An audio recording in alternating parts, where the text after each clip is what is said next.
Земјоделците во Пробиштипско вредни, речиси на половина од планираните површини е реализирана сеидбата, а временските услови се добри, таа да заврши во оптималните рокови.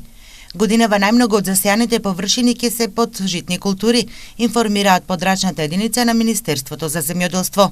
Подрачна единица Пробиштип според оние податоци кои што ги добиваме и од индивидуалниот и од правниот сектор, значи се некаде планирани околу 3500 хектари ова година да бидат засејани, од тие повеќе од 70-80% се однесуваат на житни култури, додека некаде имаме одредени индустријски и фуражни култури околу 20% од планираните. Според информациите од таму, исплатата на субвенциите на земјоделците во овој реон била при крај.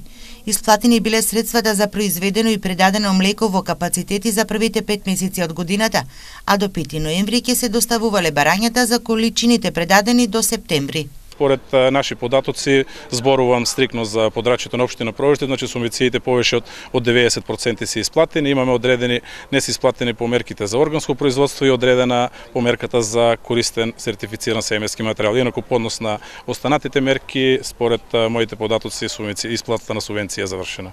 Сточниот фонд и овде бележи намалување. Постои благо опаѓање во стадата на ситен и крупен добиток, што е резултат на појавата на болестите син јазик и јазлеста кожа. Вели Ранко Давидков, раководител на подрачната единица за земјоделство во Пробиштип. Според него сточарите треба да ги искористат мерките за зголемување на стадата, бидејќи реонот има доволно пасишта за напасување. Според него, пред 15 години на овие површини се напасувале до 60.000 овци, а сега од 12 до 13.000 грла.